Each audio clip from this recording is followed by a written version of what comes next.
Kalau kita ingin menentukan kita ingin menganalisis sebuah rangkaian dan analisis node, ya kita tentukan dulu titik-titik node-nya, mana dia node referensi dan mana node bukan referensi. Sehingga nanti kita bisa uraikan ada berapa banyak persamaan. Ini ada banyak titik ini. Yang atasnya ada 3, 1, 2, 3. Bawah juga ada 3. Bawahnya 1 titik bisa ini. Ini bisa kita langsung jadikan node referensinya. Pak, kalau misalnya node referensinya bukan seperti ini, boleh nggak? Boleh. Misalnya di mana? Oh, yang di 4 ini saya buat node referensi, monggo silakan. Bukan Pak, saya nggak setuju, saya yang P3, boleh silahkan. Kembali nanti bisa mengerjakan, kan? Seperti itu. Intinya kita tentukan dulu mana dia node referensi dan mana dia node non-referensi. Artinya apa? Kita tentukan node referensi ini sebagai titik untuk mengukur masing-masing node tegangan. Sehingga kalau kita ingin mengukur tegangan P1, tegangan titik P1 ini kita ukur terhadap apa? Ya terhadap referensinya. Oh, titik groundnya di bawah. Sehingga nilai V1 ini adalah tegangan di titik V1 dengan ground. Bukan V1 dengan baterai ini, V4 ini bukan. Itu artinya. V2 ya juga sama dengan ground. V6 juga sama dengan ground. Karena di sini V6-nya dia ada sumber PS3, ya V6 sama dengan PS3. Nggak perlu kita buat persamaan, kan gitu. Udah ketahuan V6 sama dengan PS3, ya apa? Yang pertama adalah node referensi, sudah node referensi dan node referensi. Yang kedua apa? Kita tentukan arah aliran arusnya, sehingga nanti bisa kita uraikan menjadi persamaan hukum Kirchhoff arus. Artinya apa? Di masing-masing titik itu pasti ada arus masuk dan arus keluar. Entah itu yang masuk 2, yang keluar 1, atau yang masuk 1, yang keluar 2, itu pasti. Nggak mungkin arusnya itu masuk semua. Keluar kemana kan? Harus ada jalan keluarnya gitu. Dan nggak mungkin dia arah arusnya itu keluar semua, Mas. Ya, nanti arusnya yang menyuplai siapa gitu. Sehingga harus kita misalkan atau kita buat asumsi, Kalau misalnya yang pertama yang di V1 ini titik node V1 karena ada baterai atau sumber tegangan di sini kutub positif, kita asumsikan dia mengeluarkan arus. Ya. Yang V1 kita asumsikan mengeluarkan arus, sehingga arah menuju V1 dari V1 ya masuk ke V1 itu. Sehingga untuk arah yang lain, dua arah yang lain ya bisa arahnya keluar, bisa arahnya masuk. Kita cari lagi. Oh, ternyata dari V1 ini ada sumber yang lain juga, PS2. Kutub positif kita asumsikan dia mengeluarkan arus. Sehingga di titik V1 ini untuk arah arus masuk ada 2, dari PS1 dan PS2. Kalau di sini ya dari R1 dan R4. Sehingga untuk arah yang lain berarti dia keluar. Sekarang di V2, karena dia tidak ada unsur baterai, ada kan? Kita bebas kan? Arah masuk ke V2 dari R2, sehingga untuk dua arah yang lain boleh. Ini yang ini keluar, ini juga keluar, atau yang dari R5 ini dia masuk ke V2, boleh. Yang penting nanti di 3 cabang ini ada yang masuk dan ada yang keluar. Kalau saya asumsikan seperti ini ya nggak ada masalah gitu. Kemudian untuk yang PS3, yang V6, karena ada sumber PS3, sehingga untuk cabang dari PS3 ini ya masuk ke V6 arah arusnya. Sehingga kalau misalnya ada arah masuk dari R5 ini ya otomatis dari cabang yang lain ya keluar. Dan seterusnya. Ini kita asumsikan tidak ngasal ya, tapi ya berdasarkan hukum tadi. Ada arus masuk, otomatis ada arah arus keluar. Misalnya yang V3. Titik node V3 ini, arah masuk dari R3 saja arahnya. Kemudian yang keluar ke V1 dan R6. Kita buat seperti ini, asumsi awal jangan sampai kita nanti malah mempersulit analisisnya. Itu penting. Seperti yang MES tadi, jangan sampai arah loopnya itu malah mempersulit untuk analisis persamaannya seperti itu. Berikutnya apa langkahnya? Menentukan Samaannya, kan? Pak. Ya. Yang P1 dulu, apa rumusnya? I4 tambah I1 sama dengan I2, Pak. Betul sekali. I1 ditambah I4 sama dengan I2. I1, I1, I dari R1, ya, I1, kemudian I4, I1 tambah I4 sama dengan I2. Oke, clear ya. Nah, sekarang kita uraikan hukum ohmnya. I1 bagaimana rumusnya? Oke ya, R1. Iya, Pak. Iya, dibagi R1 ditambah PR4 dibagi R4 sama dengan PR2 dibagi R2. Nah, sekarang untuk penguraiannya PR1 itu berapa kan tegangannya gitu. VS1 min V1 1, Pak. P1 dikurangi P1. Iya, Pak. Iya, Pak. 12 kurang V1. Saya tulis dulu ya, PS1 dikurangi V1 ya, V1 bagi R1. Jadi saya kurung. Sekarang yang PR4, PS2 dikurangi V1. S1, Pak. Bagi R4. Berarti sama dengan ini, PR2, V1 V1 min V2, Pak. dengan V2 dibagi R2. Sekarang gini, kan yang kita carikan tegangan ya Mas, tegangan di masing-masing node. Sehingga tegangan di R2 itu adalah antara tegangan V1 dan V2. Clear ya? Yang R1 tegangan di sini antara V1 dan V3 berarti VR1 ditambah PS1. Bingung. Saya ulangi. Bagaimana tadi? Yang tegangan di VR2, yang tegangan di resistor 2, dengan tegangan antara V1 dan V2. Sehingga VR2 ya V1 dikurangi V2. Jelas ya yang ini ya? Oke. Kalau VR1 di sini diukur antara titik V1 dan V3. Padahal ada unsur VS1 di sini.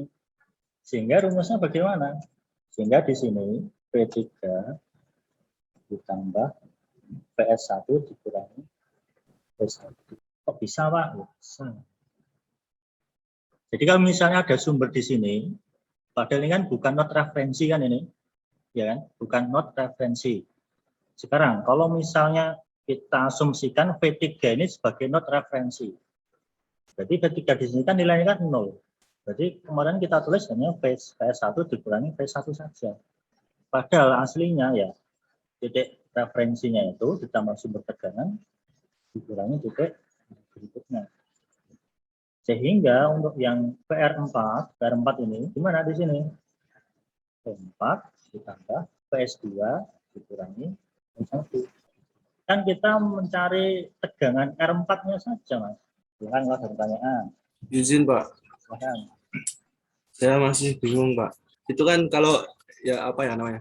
Kalau di logika saya nih, Pak, dari VS1 itu kan, Pak, dia melewati R kan berarti tegangannya dia turun. Terus lewati R2 makin turun, lewati R3 makin turun gitu, Pak. Betul. Bisa dijumlah gitu loh, Pak. Pertanyaan saja. Ada penjumlahan ya, V3. Ya, Pak. Sekarang, kalau kita analisis node, yang di awal tadi kita tentukan apa? Ya. Node referensi dan node non-referensi. Paham ya? Node referensi dan node non-referensi. Ini kan dalam satu kesatuan. Padahal kita mau mencari hanya PR1 saja. Karena kita tentukan persamaannya berdasarkan titik-titik tegangan, ke-1, ke-2, ke-3, dan seterusnya. Kita pakai titik-titik tegangannya ini, Mas. Seperti kalau kita ingin mencari PR2, gimana rumusnya? Ya, P1 dikurangi P2.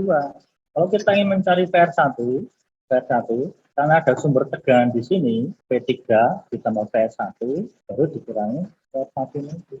Bentar, Pak. Saya belum paham. Saya ulangi. Bentar, Pak. Izin, Pak. Silakan.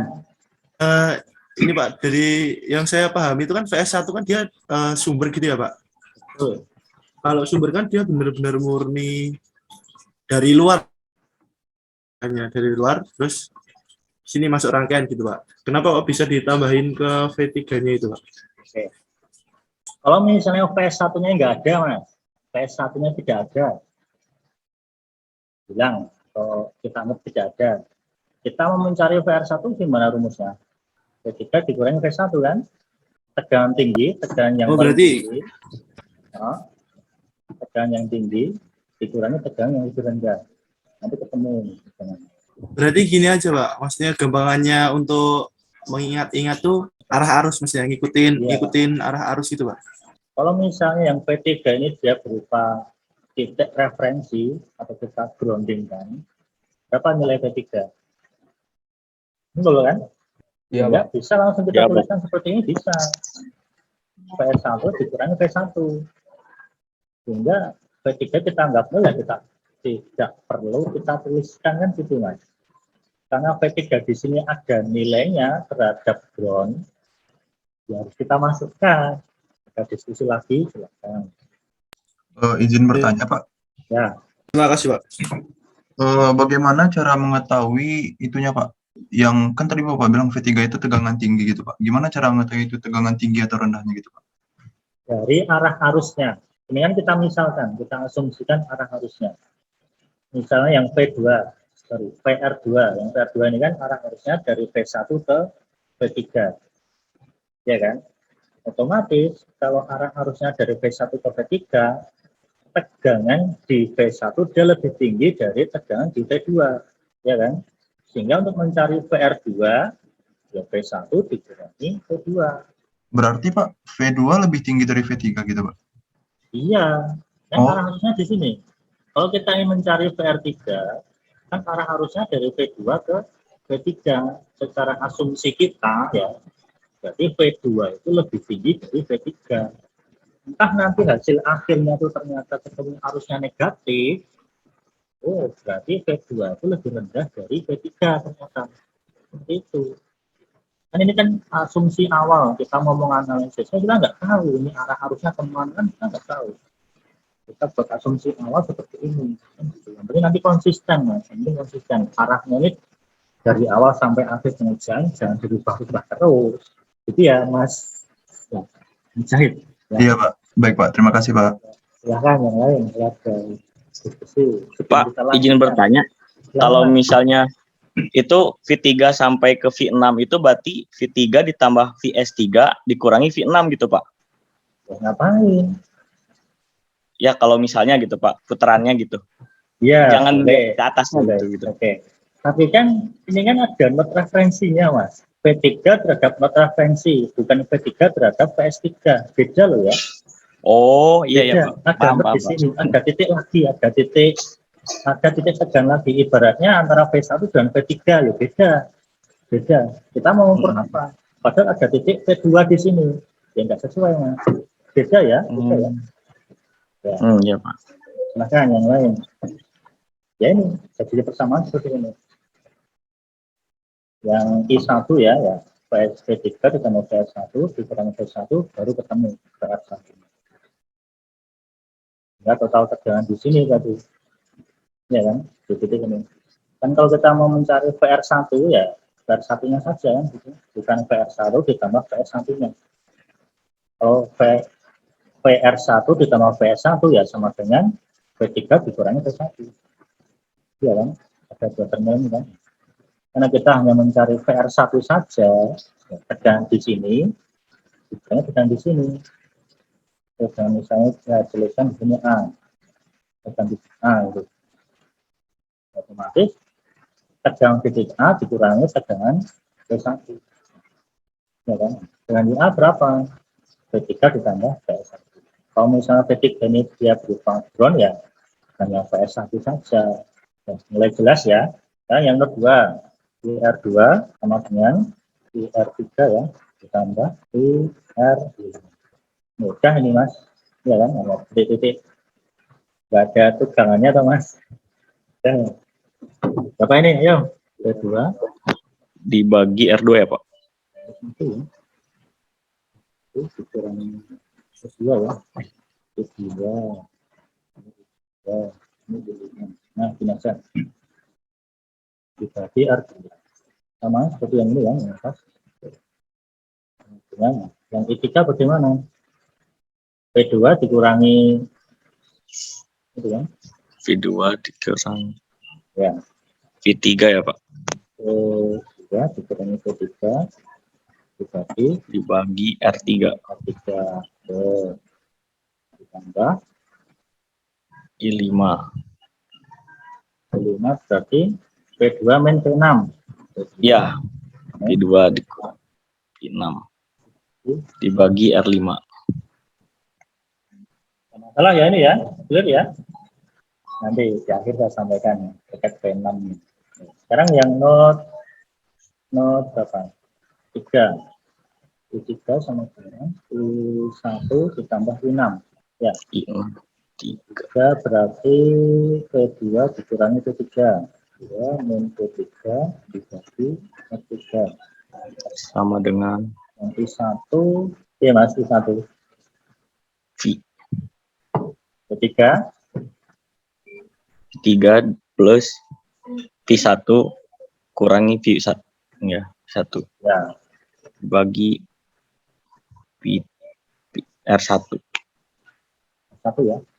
ya Pak. Kemudian ditambah yang I6 V3 dikurangi 0 kan? 0 ya Pak. Ya, berupa ground ya, jadi terminal. Oke, jelas ya ini yang note 3 ya. Ini yang note 4. Note 4 ini ada I7, I9 dan I4. Berarti I7 sama dengan I4 ditambah I9. Gitu ya. Ya Pak. Ya Pak. Yang I7 apa yang I7? V5 V5 min V4. V5 min V4 dibagi 4 R7. 7 sama dengan yang I4 ini I4. V4 ditambah VS2 Ya, betul. dikurang V4 ditambah VS2 kurang dikurang V1. 1 R4. I9 berarti V4 min 0 ya Pak. ya V4 dan 0 0 dibagi R9. Berarti yang atas ini sudah mana yang I4 tadi. Oke, sudah sesuai ya. Oke. Dan ini note 4 seperti ini. Sekarang note 5. Nah, Note V5. Apa ini? Jadi I8 sama dengan I7 ditambah I10. 10 Pak. 8 sama dengan I7 ditambah I10 8 I8 berarti V6 V6 V5 dikurangi V5 min V5 dibagi R8 8 sama dengan itu tadi V5 V5 min V4. V5 ya V5 min V4 dibagi R7 ditambah V5 min 0 nah, V5 min 0 min 0 dibagi R7. V6 bagaimana? I5 Pak. I5. Terus nanti nyari yang I3 bagaimana caranya? Iya. Ada saran? Sudah saya sampaikan pada tadi. V6 sama dengan Iya. VS3 Pak. Betul sekali. Nggak perlu kita tulis persamaannya, ngapain? Kan intinya kita mencari harga-harga variabel V1, V2, V3. Oh, iya. Iya kan? Iya, Kalau Pak, iya, Pak. variabelnya udah ketemu ya ngapain kita tulis persamaannya? Nggak perlu. Kan gitu. Nah, Iya, Pak. nanti yang terkait V6 kita ganti dengan VS3. Mana tadi V6? Nah, ini kita tulis ulang.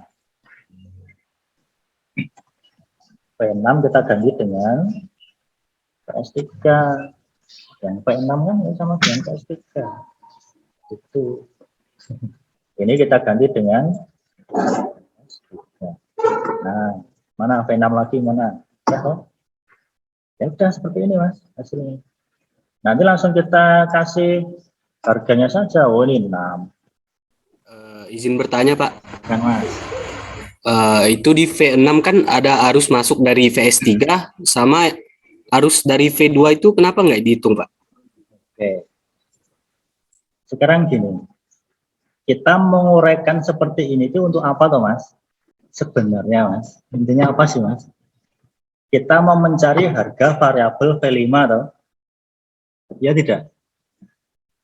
Iya, Pak. Iya. Leong udah ketemu hasilnya, ngapain kita uraikan susah-susah kan gitu? Daripada mempersulit diri sendiri, ya ngapain kan gitu? Saya juga bingung Mas.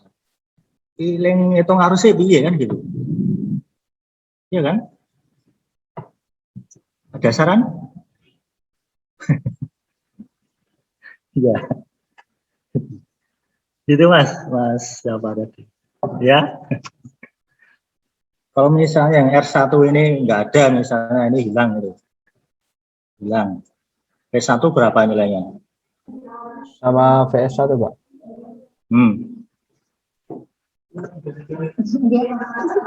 V1 tambah V3. V1 tambah V3. Oh iya.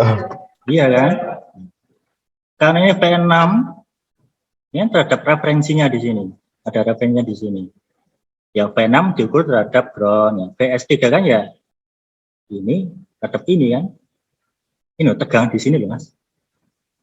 6 volt ya, kemudian V6 kan gitu. Gitu ya. Jangan dibuat bingung. Oke. Ya ini persamaan jadinya seperti ini. Sudah pusing belum? Sudah Pak. Sudah pusing Mas. Oke. Mungkin itu yang bisa saya sampaikan untuk pertemuan hari ini. Cukup, terima kasih. Banyak kurang lebihnya mohon maaf. Assalamualaikum warahmatullahi wabarakatuh.